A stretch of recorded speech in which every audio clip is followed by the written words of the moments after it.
6 чакырылыштын депутаттарына көп сын пикирлер айтылды. Демек 6 чакырылыш жакшы иштеп отуптур да. Канчалык көп сын пикир айтылса, артынан бая сөз бар го, сен артыңан сөз болсо, демек сен иштеп атасың. Демек парламент катуу иштеп атканын, парламент катуу суроолорго, катуу мыйзамдарды, токтомдорду кабыл алган үчүн артында ошондой сын пикирлер айтылып атат. Мен ойлоймун, парламент өзүнүн ишин кылып атат. Ал эми анын санын азайтышы боюнча аны мыйзам гана чечет. Муну жалпы эл чечет. Муну кайра биз ошол баш мыйзамыбыз болгон конституциябызга анда өзгөртүү киргизишибиз керек.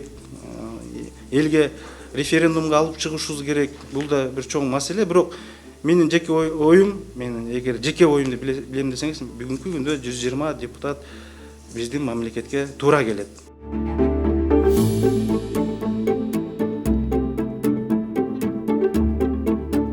Биз мыйзамдуу талаада, мыйзамдуу мамлекетте жашайбыз. Кыргызстанда мыйзам бар.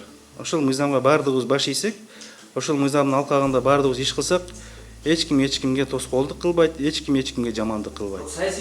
Азыр мен айтамын, эгерде ошол мыйзамдан бирөө аша чабып, өз билемдик менен иш алып барса, ал мыйзам алдында жооп берет. Сиз макулсуз да ушуга. Эми саясий жагын алып караганда парламент өзүнүн ишин кылды. Парламент 1 саатта мыйзам долбоорун кабыл алабы, 1 айда алабы, бунун баардыгы регламентте көрсөтүлгөн. Биз ошол регламенттин, ошол мыйзамдын алкагында өзүбүздүн ишибизди кылдык.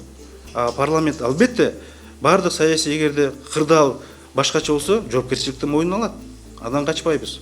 Биз өзүбүздүн жоопкерчилигибизди билип, мына ушундай иштерди кылып, тыныгууга, эл менен жолугушууга кеттик. Экс-президентибиз макамга алынып калбады. Эми мындайча айтканда, азыркы күндө Алмаз Сарсенович өзү Кой Таштагы үйүнө жатып алып, штаб түзүп алып, мындайча айтканда, штаб түзүп алып, өзү билбейм эмне кылып атат. Бир Кыргызстанда чоң кырдаал болуп атат деп, мен угушума караганда, маалыматка жеткенде эле сеткаларды тосуп алып, окопторду касып алыптыр деп атат. Мен оружием бар деп атат. Элди чакырып атат. Мен эмне дейм? Жок, Алмаз Сарсенович антпеңиз деп айта албайм да. Аны укуктук баа берет өзү. Эгерде биздин мыйзамдарга каршы аракеттерди кылса, аны мыйзам алдында жооп берет. Мына кырдаал ушул. Эмне кылышым керек? Мен анда Алмаз Сарсенович элди чогултуп атат, окоп казып атат. Башкы прокурор ишти токтотуңуз, же болбосо ички иштер министри ишти токтотуңуз, ал жака барбаш керек, ал каалаганын кылыш керек деп айтышым керекпи? Ошондо кырдаал токтолобу сиздерче? Жок, мен антип айтканга укугум да жок. Баардык нерсе мыйзамдын талаасында болуш керек. Болду ошол эле. Кырдаал ошо менен түздөлөт.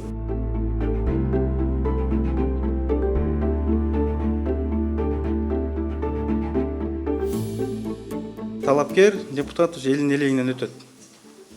Эл ошону тандап, ошого добуш берет, ал депутат болду. Аны депутат болуп келгенден кийин, ал депутаттыкка чейин баардык нерсе текшерилет. Анын мурунку биографиясы текшерилет. Ошол мыйзамдарга дал келеби, келбейби ошонун талапкер болуп киришине партияга. Эгер дал келбесе, аларды ЦИК кабыл албайт, тизмесин чыгарып коет. Дал келеби, кабыл алды. Значит, өтүп келдиби, шайланып келди, ал депутат. Анан регламент жол берет. Анын кайсы комиссияга төрага болобу, кайсы комитетке мүчө болобу, ал мыйзам менен контролдогон. Биз аны менен токтото албайбыз. Ал жанагы бычакташып кеткен Токмоктон деген шаарда мен да уккам, бирок ал киши бычактаган жок да, же ал депутат барып аны зордуктаган жок да. Бул сөз болуп калды. Укук коргоо мыйзам менен иштегенде күнөөлүү кишилер жоопкерчиликке тартылыш керек. Эгерде ал депутаттын күнөөсү болсо, тартылыш керек. Бирок бул ушак менен эле калып калды. Тигин аралашкан, бул аралашкан деп.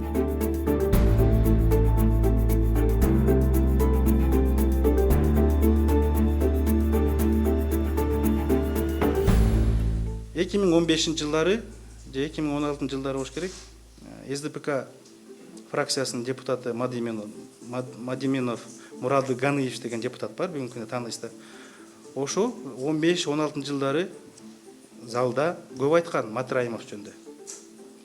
Ал убакта президент ким эле? Атамбаев болчу. Эмне үчүн ошондо көңүл бурган жок анда? Бүгүнкү күндө экөө тарапташ да.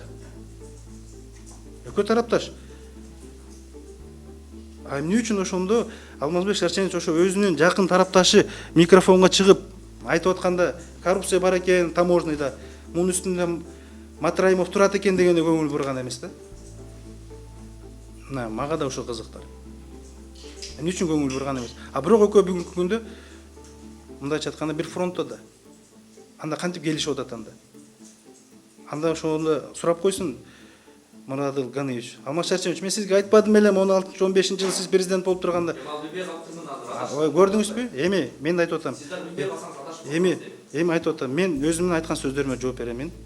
Моралдык укугумду мен качан алам? Эгерде сот далилдесе, кылмыштык ишүүгө укук коргоо органдары далилдесе, ошонун катнаштыгы бар экен деп. Мен анда өзүм сөзүмдү ошондо айтам. Бирок мен арге барганым, менин кесиптешим Искендер Исмаилович, биздин кесиптешибиз, депутатыбыз, ошонун чакыруунда бардым. Мен 2 жылдан бери барамын. Ал жердеги 40 миңге жакын элдин ошол жерде кол чабып, ошолордун үй бүлөсүнө жакшы сөз айтып атканына мен суктанганмын. А мен алардын каражат кайдан келип тапканын мен укугумда жок изилдегенди, кызыктар да эмесмин, болчумун. Эгерде мыйзамдык талаада эч нерсе көрсөтүлбөсө, Эртең күнөөлүү деп табылып калса кандай болот? мен айттым го, ошондо мен өзүмдүн оюмду айтам.